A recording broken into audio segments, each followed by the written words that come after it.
Assalamualaikum warahmatullahi wabarakatuh.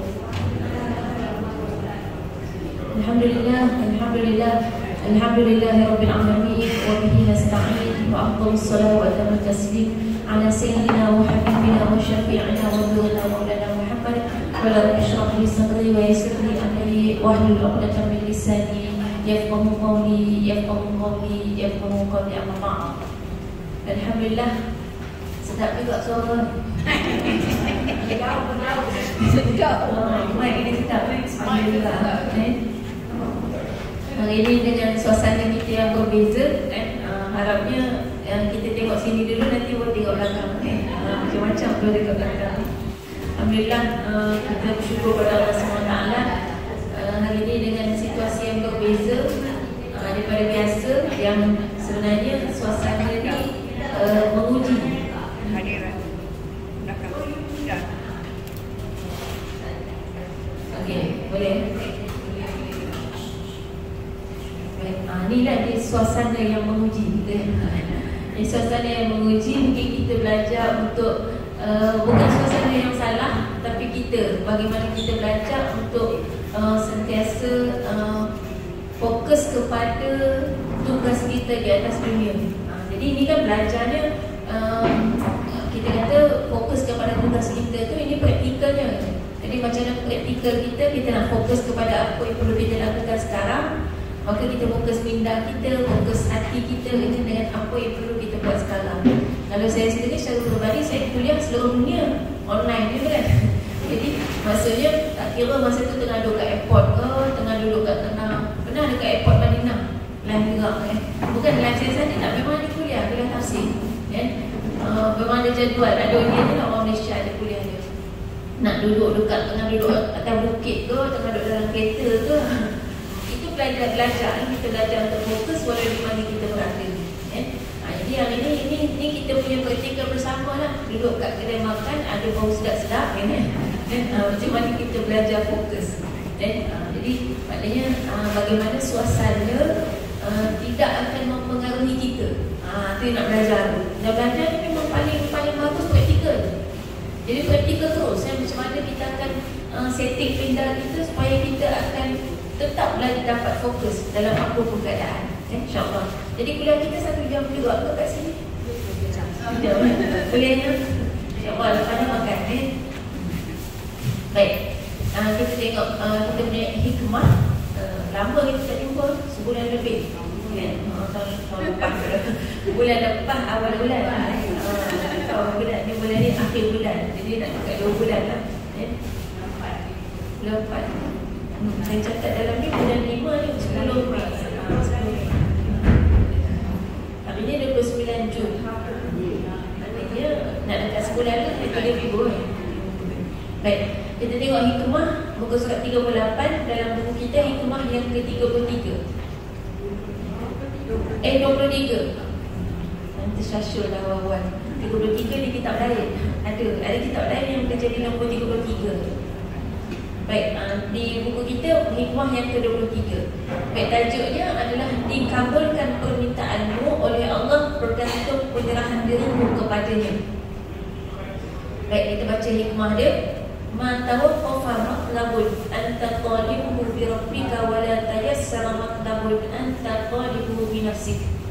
Maksudnya permintaan tidak akan tertahan selama engkau memohon hanya kepada Allah. Namun permintaan tidak akan mudah apabila engkau bergantung pada dirimu sendiri. Boleh faham tak? Banyak yang ambut tu, maknanya alhamdulillah. Kadang-kadang susah, kadang-kadang senang kan hikmah ni bahasa dia. Kita ambil juga terjemahan daripada buku yang lain. Kita tengok, tidak akan terhenti suatu permintaan yang semata-mata engkau sandarkan kepada kekuasaan Tuhanmu, dan tidak mudah tercapai permintaan yang engkau sandarkan kepada kekuatan dan daya upaya serta kepandaian dirimu sendiri. Okay, boleh dapat tambah faham lagi. Baik, kita ambil yang ketiga, terjemahan yang ketiga. Tidak terhalang sesuatu permintaan yang engkau minta dengan bersandarkan kepada kuasa Tuhanmu, dan tidak mudah tercapai pengharapan yang engkau sandarkan kepada dirimu sendiri. Boleh nampak ada 2 sudut. Satu, nak minta, kita minta dengan Allah. Yang kedua, waktu kita nak minta, kita minta dengan manusia. Ataupun kita minta, waktu kita nak buat sesuatu, kita bersandar dengan kemampuan kita sendiri. Satu lagi, kita serahkan kepada Allah. Baik. Jadi penjelasan dia, kita baca dulu penjelasan kat bawah tu. Segala sesuatu yang engkau mohon dengan menyandarkannya kepada Allah Ta'ala akan menjadi mudah. Sedangkan segala sesuatu yang engkau mohon dengan bertumpu pada dirimu sendiri, maka akan menjadi sulit. Oleh kerana itu, janganlah engkau meminta sesuatu kecuali dengan menyandarkannya kepada Allah, tentu disertai dengan memerhatikan adab yang dituntunkan. Baik, kita ambil dulu. Yang pertama, segala sesuatu yang kau mohon dengan menyandarkan kepada Allah Ta'ala akan menjadi mudah. Jadi di sini adalah satu gesaan kepada kita. Kalau nak minta apa-apa, hajat kita, sandarkan semua kepada Allah. Ini sebenarnya tentang tawakal. Jadi tawakal ni macam mana? Macam mana cara tawakal? Cara tawakal ialah yang pertama, usaha. Buat dulu.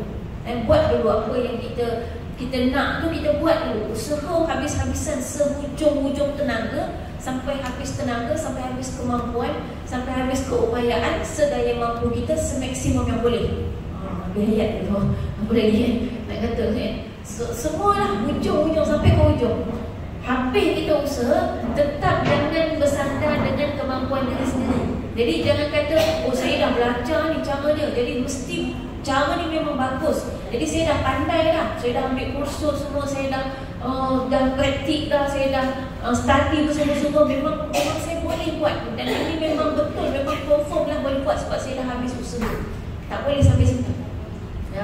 Jadi memang kita kena usaha betul, buat sungguh-sungguh, tapi final hujungnya serah kepada Allah. Ni kalau macam bisnes kan, dia tahu tu bisnes ni banyak mendidik hati kita, keimanan kita. Jadi kita tahu kan, kalau berniaga ni lagi, kalau dah ada store macam ni kan, ini dia memang usaha sungguh-sungguh. Dan dia nak kita duduk atas meja ni, kita duduk je. Saya percaya owner ni fikir nak beli meja macam mana kan? Meja pun bukan sembarangan. Fikir kadang-kadang mesyuarat meja macam mana kita nak beli, apa konsep restoran ni, konsepnya apa. Saya berniaga kot tapi sikit-sikit lah kan? Jadi memang benda tu kita akan fikir. Sekecil-kecil ni sampai ke kursi bentuk apa kita akan fikir. Sebab kita ada konsep. Maknanya benda tu study, survey, mungkin ada yang ambil sampai ambil consultation kan. Maknanya keluar modal. Kalau kita usaha ni struggle sampai habis, kadang-kadang 24 jam tu sampai termimpi-mimpi kan, kedai yang kita nak buka kan. Punya kita kata usaha struggle-nya, tapi nanti finalnya kita serahkan kepada Allah. Walaupun kita rasa usaha kita dah perfect lah, sepatutnya tak ada masalah ya? Tapi tetap kita kata nanti berjaya atau gagal itu dah bukan kerja kita lagi. Kalau berjaya, jangan pernah sandarkan kepada kehebatan kita. Kalau gagal, jangan pernah salahkan tindakan kita yang mungkin kita rasa tidak maksimum. Yang penting kerja kita usaha maksimum. Lepas tu final tawakal, kita serah kepada Allah. Ujung-ujungnya nanti Allah akan tetapkan. Baik, ini kita ambil contoh bisnes sebab kita duduk dalam kedai makan kan. Kita ambil contoh lain, katalah untuk berbagi kita masing-masing. Kadang-kadang kita misalnya sakit, kita sakit, maka kita berusaha, berikhtiar dengan semaksimum mungkin sebagai satu ibadah untuk kita sembuh. Tapi kan nanti penyembuhan daripada Allah. Boleh jadi sembuh, boleh jadi tidak. Tapi kalau tak sembuh, tak boleh putus asa. Kalau sembuh, tak boleh kata, oh ini sebab saya usaha dah ni. Dia kalau macam tu kan, nanti dia akan jadi macam Qarun. Cerita Qarun tahu kan? Kita sebut kata Qarun kan. Qarun tu nama orang kan. Qarun dalam Quran diceritakan, Qarun itu dia waktu dia sombong dengan kekayaan dia, kan kaum dia menasihati dia. Qarun ni orang kita nak sebut apa ya? Orang Islam masa tu agamanya bukan Islam. Nak kata dia beriman ni maknanya orang yang baik keimanan dia. Nak kata dia, maksudnya dia bukan orang kafir. Dia orang yang beragama tauhid, pengikut Nabi Musa. Dan dia pula bukan setakat pengikut Nabi Musa, dia saudara Nabi Musa. Ada yang sebut dia sepupu, ada yang kata bapa saudara. Maknanya orang dekat dengan Nabi Allah, Rasul Allah, ulul azmi, tiba-tiba jadi sombong kan. Sombong sebab terlampau kaya. Yang kita kata kuncinya tu, kunci gudang perbenaran harta dia perlu diangkat oleh beberapa puluh orang yang gagah perkasa. Ada yang kata sampai 30 orang. Dan kita kadang fikir kalau bayar kunci kita bayar besi kan. Besi memang berat. Tak. Kunci gudang Qarun bukan dibuat daripada besi, dibuat daripada kulit binatang. Kulit ringan kan. Kalau sampai 30 orang kena angkat kunci kulit tu, maknanya besar. Boleh jadi lebih besar daripada sebenarnya. Kita makan dari depan sampai ke belakang tu, kalau takat kulit kan 30 orang angkat, besar lagi maknanya. Kunci dia saja. Maknanya Qarun waktu dinasihatkan oleh kaum dia kata jangan kamu sombong dengan kekayaan yang kamu ada, kan ini semua Allah yang bagi. Qarun jawab apa? Dia kata, kamu tahu tak aku kaya pasal apa? Sebab aku ni ada ilmu tentang perniagaan, ilmu cara dapat duit yang luar biasa. Kalau hari ni bahasa ni gini lah, ilmu goyang kaki duit masyhur. Kan ada tu kan, orang buat macam-macam ni kan, scammer lah kadang-kadang kan. Macam mana kita boleh goyang kaki duit masyhur? Itu korang ada ilmu ni, itu korang pakar dia. Maknanya kalau dia ada zaman kita, dia lah yang akan jadi konsultan bahagian goyang kaki duit masyhur. Dia memang pakar dia. Dia ada ilmu, maksudnya dia memang ada ilmu, kepakaran yang dia tahu macam mana cara supaya tak payah buat apa-apa. Kan hari ni ada kan yang kita daftar je apa-apa online, lepas tu duit masuk dalam account. Ada setengah scam, ada setengah betul. Jadi itu kan ada ilmunya kan. Siapa pandai? Jangan perempuan boleh, selalunya orang pandai gitu yang pandai explore dan kan. Yang kadang-kadang jadi, kadang-kadang kena tipu. Dua-dua dia. Dia kalau kita sebenarnya gini lah. Bab duit, tak yang fikir kita nak goyang kaki duit masuk. Sebab yang itu tak dapat pahala. Kan? Tak dapat pahala kan? Yang dapat pahala kan kalau buat kerja. Jadi sepatutnya kita fikir yang terbaliknya. Macam mana cara kita buat kerja, tak kisah duit masuk ke tidak. Yang penting kita buat kerja, sebab yang buat kerja tu yang dapat pahala. Ni kalau fikir cara fikir akhirat, cara fikir dunia memang kita akan fikir macam mana goyang kaki duit boleh masuk. Tak payah dia buat apa-apa dah. Boleh berjalan keliling dunia, duit masuk. Enjoy the life. Itu cara fikir dunia. Tapi kalau kita fikir cara akhirat, buat dia kerja. Tapi Allah janji tu, siapa yang fikir akhirat, dia pasti dapat akhirat. Dunia kadang-kadang dia dapat. Jadi ada orang yang fikir akhirat, dunia pun dapat. Kalau dunia tak dapat, akhirat confirm dapat. Orang yang fikir dunia, akhirat confirm tak dapat. Dunia kadang-kadang dapat, kadang-kadang tak. Maksudnya yang fikir dunia, akhirat dah confirm tak dapat, dunia belum tentu dapat. Kalau dunia pun tak dapat, maknanya dua-dua tak dapat. Rugi ya. Yang fikir akhirat, akhirat confirm dapat, dunia belum tentu, tapi kadang-kadang dapat. Maknanya boleh jadi bila dia fikir akhirat, boleh jadi dia dapat dunia dan akhirat. Boleh jadi dapat dua-dua, atau dia dapat satu saja akhirat. Maknanya lagi untung fikir akhirat kan lagi untung fikir dunia. Akhirat. Sebab confirm dapat salah satu. Kalau fikir dunia, confirm tak dapat satu. Yang satu lagi pun belum tentu dapat. Sebab tu akhirnya ada orang miskin, papa kedana, jauh dari masjid, tak solat, jadi hidup miskin, papa kedana, akhirat lagi miskin, muflis, tak ada apa pun. Tu rugi. Jadi bekerja ni memang kita buat je kerja ibadah dan dapat pahala. Lepas tu kalau nak ada income, Allah bagi. Itu yang kita kata usaha je semaksimum mungkin. Nanti final gaji dia ke, income dia ke, itu Allah yang bagi. Itu konsep yang kita belajar daripada hikmah yang ini. Maknanya Allah yang akan bagi. Baik. Di sini ada Syekh Zaruk kata meminta atau memohon kepada Allah, itu maksudnya adalah bersandar kepadanya untuk memudahkan segala urusan. Baik, kita nak tengok tanda. Apa dia tanda bahawa kita telah pun betul-betul bersandar kepada Allah. Ni kadang kita rasa kita memang bersandar pada Allah kan, kita memang minta dengan Allah, tapi kadang-kadang kita tertipu dengan fikiran kita sendiri. Baik, jadi nak tengok tanda. Ada tak kat kita? Yang pertama, tanda dia ialah tafwid, ataupun kita panggil kita serah. Kita terserah kepada kehendak Allah. Serah ni maknanya konsepnya lepas kita minta, kalau tak dapat tak apa. Tak apa dia tu tak apa, tak ada kecewa. Dan contoh minta apa? Ada permintaan, tapi bukan kepada saya lah kan. Permintaan doa kita tu kepada Allah. Saya ingat kalau usia-usia macam ni yang paling kita minta sihat.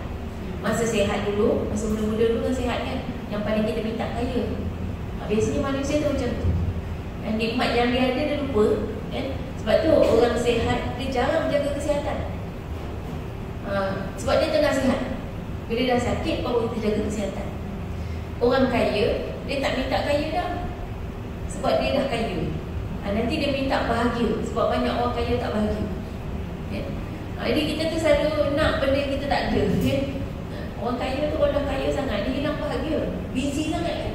Tak sempat nak sembang, nak main dengan anak, tak sempat nak duduk waktu asyik meeting sampai stres. Banyak orang kaya stres. Minta ketenangan hidup. Tu orang yang tak tenang kan? Okay. Boleh. Orang yang tak tenang, orang yang banyak masalah kan? Boleh. Jadi kita minta, dia tak ada masalah nak minta pun. Nak minta kaya pun boleh. Nak minta kaya boleh, nak minta miskin boleh, nak minta bahagia boleh, nak minta tenang boleh, nak minta tak bahagia boleh. Boleh je, tapi tak digalakkan. Tak digalakkan minta yang negatif. Kecuali, dia ada kecuali juga. Kecuali kita ni level lain. Sebab ada memang ada di kalangan sahabat Nabi, ada yang doa dia, ya Allah jadikanlah aku di kalangan yang miskin. Memang doa dia minta miskin, tapi bukan level kita. Nanti kita kalau miskin betul pula kan, pula nanti jadi minta-minta, jadi berumur. Sebab bukan level kita ya. Ada juga yang minta kurniakanlah kepada aku jodoh yang paling jahat. Ada. Tapi ini level Nabi. Ada Nabi. Maknanya bukan level kita. Dia dapat jodoh yang paling jahat dengan pasangan yang tak baik tu, dia makin dekat dengan Allah. Kan ada orang macam tu. Makam tinggi, bukan makam kita. Jangan cuba-cuba. Jangan cuba-cuba. Sebab nanti kalau betul-betul pasangan kita tak baik kan, dulu ada penangis tak berlaku kan, duk mulungan pasal sini. Bukan level kita, bukan makam kita. Ini cerita orang makam-makam lain. Jadi yang bukan makam ni jangan petikai juga. Kadang-kadang online ni dia suka main begitu kan. Apalah kita tak diajar. Memang tak diajar, tapi dia ada manusia makam lain. Makam lain ni dia punya permintaan tu khusus dan lain sikit pada orang. Cuma saya bagi tahu supaya kita ni paling kurang sedar diri. Sedar diri bahawa manusia ni ada makam dia, ada level dia. Jadi paling kurang kita tahu kita di level mana. Kita tak mudah untuk cop orang, menyalahkan orang.